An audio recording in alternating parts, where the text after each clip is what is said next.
अल्लाह ही अल्लाह किया करो, दुख न किसी को दिया करो, जो दुनिया का मालिक है नाम उसी का लिया करो। अस्सलामु अलैकुम वरहमतुल्लाहि वबरकातुहू। नाज़रीन, इस्तक़बाल है, स्वागत है आपका viral news live studio Jalgaon, Maharashtra, India में।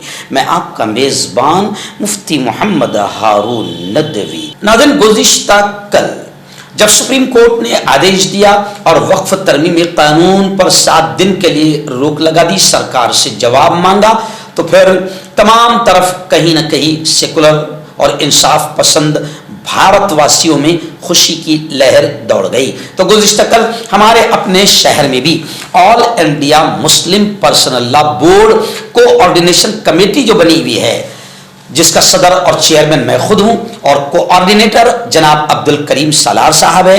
ऐसे ही अब्दुल अजीज सालार, अयाज अली और मौलाना काजी मुज़म्मिलुद्दीन नदवी शाहिद मेंबर और खालिद मेंबर, MIM, राष्ट्रवादी कांग्रेस, हर समाजवादी, तमाम के लोग जो उस कमेटी में हैं। गुज़िश्ता कल जैसे ही ये खुशी की खबर आई, कहीं ना कहीं खुशी तो है, ये खबर आई, तमाम के तमाम लोग इक़रा कॉलेज के कैंपस में जमा हो गए और तकरीबन 500 स्टूडेंट्स भी, बेटे और बेटियां जमा हो गई और ज़बरदस्त अंदाज में अल्हम्दुलिल्लाह गुज़िश्ता कल खुशी की लहरों के साथ संविधान जिंदाबाद, सुप्रीम कोर्ट जिंदाबाद, all India Muslim personal law board जिंदाबाद के नारे लगाए गए। इस मौके पर अलहाज अब्दुल करीम सालार साहब जो कोऑर्डिनेटर है, मजलिस मुशावरत के जिम्मेदार भी है, उन्होंने तलबा, स्टूडेंट्स, छात्र छात्राओं को वक्फ कानून के मुतालिक तफसीली मालूमात दी।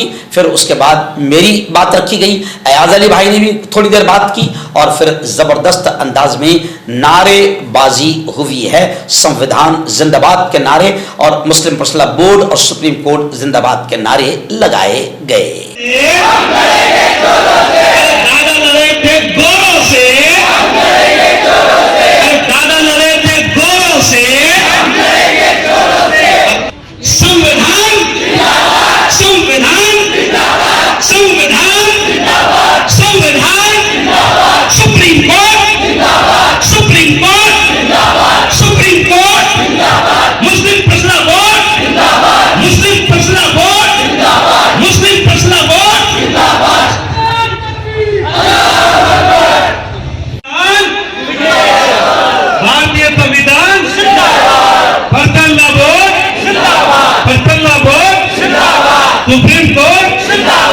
सुप्रीम कोर्ट जिंदाबाद, संविधान जिंदाबाद, संविधान जिंदाबाद। यानी जिसके कागजात नहीं है, अंग्रेजों की हुकूमत से पहले 13वीं, 14वीं, 15वीं सदी में कोई डॉक्यूमेंट नहीं था और उस जमाने में जो उसका यूज होता था, वो मस्जिद हो, कब्रिस्तान हो, शमशान हो, ईदगाह हो, कोई उसके डॉक्यूमेंट नहीं थे। उसके इस्तेमाल की वजह से उसको कहते हैं वक्फ बाय यूजर। आप यूजर का स्पेलिंग समझते हैं ना?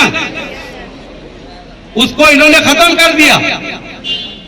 अब वक्फ बाय यूजर अगर खत्म हो गया तो सारी प्रॉपर्टी गवर्नमेंट की। आप समझ के चलिए, जिनके पास डॉक्यूमेंट नहीं है, वक्फ बाय यूजर है, आपकी मस्जिद है, खानका है, दरगाह है, ये सारी चीजें आपकी, अगर आपके पास डॉक्यूमेंट नहीं है तो ये गवर्नमेंट की हो जाएगी। इसलिए अल्हम्दुलिल्लाह हमने वक्फ बोर्ड की यहाँ पर मीटिंग बुलाई, 400 साढ़े 400 नुमाइंदे पूरे जिले से आए और जो जो हमारी मस्जिद, खानका, दरगाह, ईदगाह, कब्रिस्तान है, हमने उनके डॉक्यूमेंट बनाने का काम शुरू किया। अल्हम्दुलिल्लाह वकार सर के नीचे जो ऑफिस है वहां पर वो काम जारी और सारी है। दूसरा, इन्होंने जो इसके इख्तियार है कि मालिक कौन, पावर कलेक्टर को दे दी। कलेक्टर किसकी सुनेगा? हुकूमत की। यानी हुकूमत के दबाव में आके कलेक्टर वही फैसला देगा जो हुकूमत चाहेगी। उसके बाद जो मुतवल्लियान के इलेक्शन होकर उसके नुमाइंदे आते थे, वो खत्म करके अब सिर्फ जो गवर्नमेंट अपॉइंट करेंगे वही आएंगे। एक का भी इलेक्शन नहीं होगा। यानी गवर्नमेंट कौन से नुमाइंदे देगी? ऐसे वो मौलाना दाढ़ी वाले पकड़ के लाएंगे जो हरामखोर आरएसएस और बीजेपी के तलवे चाटने वाले मौलाना है, जिनको आ रहे हैं कि पहले आप खुद जानो। अच्छा एक बात सुनो, अपना यकीन है कि पूरा निजाम किसके हाथ में है? अच्छा एक बात बताओ, नमरूद बड़ा बादशाह था ना?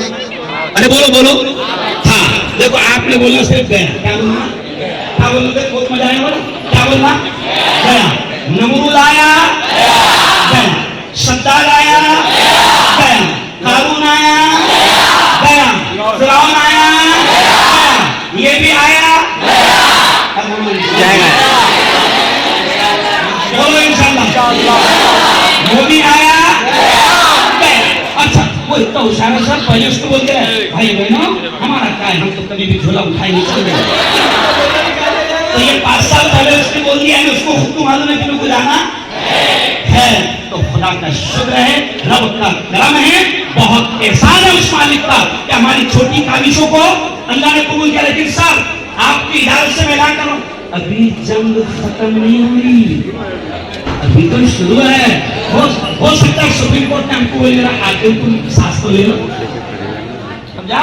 लड़ने के लिए आगे हमको तैयार रहना है। अल्लाह का शुक्र है कि इन्होंने बदमाशी की, बदमाशी के तहत वक्फ। सुनो एक बात, ये जो मस्जिद है ना, ये वक्फ है, ये कब्रिस्तान वक्फ है, ईदगाह वक्फ है, ये सारी चीजें। और वक्फ का मालिक कौन है? शरीयत का मसला सुन लो प्यारी बेटियों, वक्फ का मालिक कौन है? अल्लाह। जब कोई आदमी अपने घर को, अपनी जमीन को, अपने खेत को, अपनी प्रॉपर्टी को वो अल्लाह के नाम पर दे देता है, तो फिर उसके साथ 12 के उतारे पर नाम लग जाता है किसका? अल्लाह का। अब इन चोरों ने ट्रेनें बेच दिया, प्लेटफॉर्म बेच दिया, एयरपोर्ट, अरे बोलो ना बोलो, एयरपोर्ट बेच दिया। अब इन चोरों के पास बेचने को कुछ नहीं बचा था, इसलिए इनकी नापाक नजरें हमारे बाप दादा की वक्फ की जमीनों पर पड़ रही थी।